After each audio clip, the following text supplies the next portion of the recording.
Sura ya 4 mstari wa 16 Biblia inasemaje? 16 Biblia inasema kwa sababu Bwana mwenyewe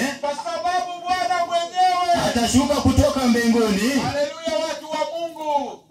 Bwana mwenyewe atashuka kutoka mbinguni. Unajua kitu ambacho wanadamu tunatarajia ni kumuona Yesu kwa macho. Sisi ambao hatukukuwa wakati Yesu aliweza kuzaliwa, aliweza kusulubiwa, akapaa kwenda mbinguni. Unajua kuna picha ambayo huwa inakuja, Yesu amezaliwa, Yesu amekufa, Yesu anateswa. Huyo ni mteni mali. Na watu wanajua huyo ndiye Yesu. Siku moja alikuja hapa Kenya, akawaambia yeye ndio huwa anaandaa filamu ya Yesu. Na watu kule Nairobi wakaanza kumpigia magoti eti Yesu amerudi. Akawaambia mimi si Yesu, mimi ni actor tu.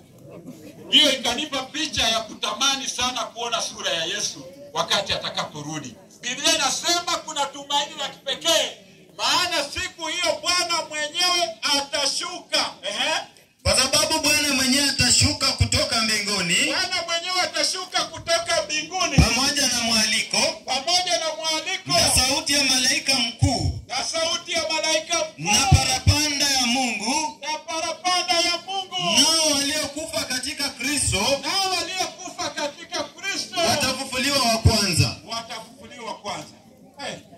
Yesu anatupa tumaini kwamba alipoenda atarudi pamoja na mwaliko mkuu wa parapanda.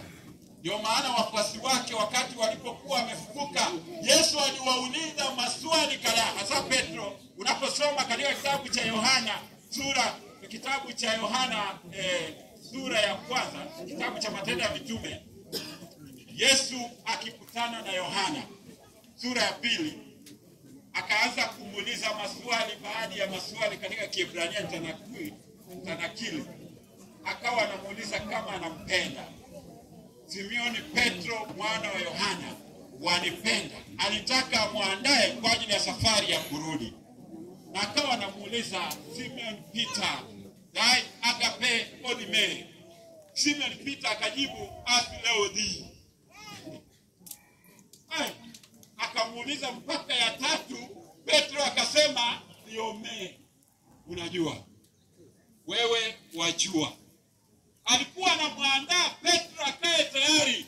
Kwa hivyo kuna kifo cha tumaini ambacho tutakufa katika Bwana, na italingana upendo wako na Mungu wako, namna ulivyo kamata Yesu, namna ambavyo umeingia katika damu ya Yesu ikakubadilisha wewe, ukawa sio ile mteso asilia, lakini ukawa mteso ambaye amefaa Yesu. Hao watu watakuwa na tumaini la kipekee. Parapanda itakapolia, wafu watafufuliwa. Tunapozika ndugu yetu kwa tumaini la kipekee, wafu watafufuliwa, watamlaki Bwana hewani. Na wale watakaofufuka ni wale waliokufa katika tumaini. Watakuwa na safari ya kwenda mbinguni. Wale ambao tulikuwa tunasema funguo za mauti. Na atakapokuja, parapanda itakapolia, wafu watatoka katika makaburi yao waliomwamini. Kwa hivyo usife kifo cha upumbavu. Haleluya. Amen. Usife kifo cha upumbavu ambacho hakina matumaini. Usiwe wabuneri wa kifo cha upumbavu. Kwa wale ambao ni wezi, ambao assistant chief ameweza kutaja, utakufa kifo cha upumbavu ikiwa unaendelea na wizi. Lakini badilika, uvae Yesu, utembee na Yesu, utakuwa na matumaini. Amen. Mungu apate kuwabariki. Amen. Asante. Sasa ukuje utamatishe katika maombi ili tumruhusu dada yetu apate kuongea. Asante sana. Asante. Ninapotamatisha maombi, sijui kama umalizie, alafu nikaribishe. Sawa, wacha tuombe ili tuweze, wacha tufunge mahubiri alafu tumalize. Sawa. So ninataka tuombe alafu kwaya jiandae mnapomleta mama.